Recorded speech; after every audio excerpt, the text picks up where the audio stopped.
नमस्कार साथियों। तो आज मैं आपको बाज़ार के विषय में कुछ थोड़ी-सी इन्फॉर्मेशन देने आया हूँ कि जब दुनिया में कहीं युद्ध चल रहा होता है तो कौन-सा बाज़ार ज़्यादा उठता है।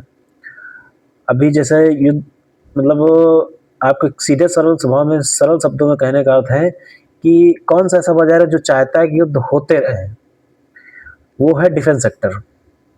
किसी भी युद्ध के दौरान डिफेंस सेक्टर के शेयर्स हमेशा बढ़ते हैं। मतलब जनरली तो बढ़ते हैं बट कभी-कभी ऐसा होता है जैसे सोने-चांदी को लेकर था कि सोना कहीं भी युद्ध चलता है तो सोना बढ़ेगा। बट इस बार डॉलर में इन्वेस्टमेंट की वजह से सोना इस बार घट गया है। लेकिन डिफेंस सेक्टर बढ़ता ही रहा है। डिफेंस सेक्टर कहीं का किसी भी देश का हो, भारत का हो या किसी अमेरिका मतलब हर एक देश का डिफेंस सेक्टर बढ़ता ही रहा है। युद्ध के माहौल में अगर आपको इन्वेस्ट करना है तो डिफेंस सेक्टर सही है। बाकी आप इन्वेस्ट करें वो आपकी मर्ज़ी, आपका पैसा है। आप एक बार मार्केट सभी रिस्क को पढ़कर फिर से ही इन्वेस्ट करें।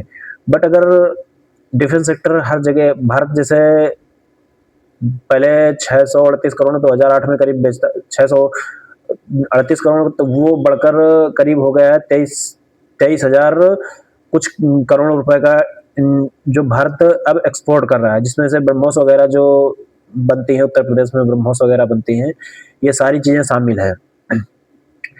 आपको मैं बस यही इन्फॉर्मेशन देने आया हूँ कि आप बाज़ार के सही से नियमों को पढ़ें और इन्वेस्टमेंट करते चलें।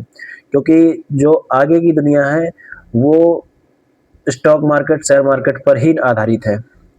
अगर आप चाहते हैं कि भारत छोड़कर आप विदेशों में इन्वेस्ट करें, तो उसके लिए एक ऐप होता है आईएनडी मनी करके। आप आईएनडी मनी पर जाकर आप एक बार सारी चीज़ों को पढ़ें, अपना वेरिफ़िकेशन करें, केवाईसी कर लें पैन कार्ड वगैरह लगाकर, फिर उसके बाद आप डॉलर पे उस पे इन्वेस्ट कर सकते हैं क्योंकि दुनिया में किसी के स्टॉक गिरते हैं, डॉलर के नहीं गिरे। जो अमेरिकी कंपनियाँ हैं, उनके स्टॉक बहुत कम गिरते हैं क्योंकि अगर उनके स्टॉक गिरते हैं तो अमेरिका पर प्रेशर पड़ता है तो अमेरिका उन चीज़ों को कंट्रोल करता है।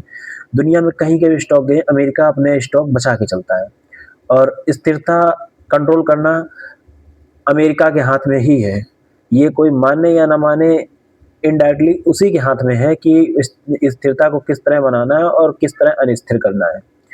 तो आप एक बार देख सकते हैं क्योंकि एनवीडिया जैसी कंपनियाँ 1 साल में अगर आपने 1 लाख रुपए इन्वेस्ट किया है, तो 28 लाख का रिटर्न दिया है। आप मतलब वो रिटर्न इस लेवल पर है कि आप पहले तो डॉलर जो बढ़ रहा है, उसमें भारतीय पैसे का आपको फ़ायदा होगा और दूसरी रिटर्न इनका बहुत अच्छा है। 1 साल में 1 लाख रुपए का इन्वेस्ट करने पर 28 लाख रुपए रिटर्न आया है 1 साल में। आप देख सकते हैं एक बहुत बड़ी रकम है। तो आप एक बार मार्केट सभी रिस्कों को पढ़ें, समझें और उसके बाद इन्वेस्ट करें। किसी के कहने पर कोई इन्वेस्टमेंट नहीं होता, आपका पैसा है, आप अपने हिसाब से इन्वेस्ट करें। और ऐसे ही जानकारी के लिए हमारे साथ जुड़े रहें। हमारे चैनल को सब्सक्राइब करें और फॉलो करें, हमारी वीडियोज़ को लाइक करें ताकि आपको जो मार्केट या दुनिया के कुछ भी चल रहा होता है, उस पर अपडेट दे सकूँ। धन्यवाद।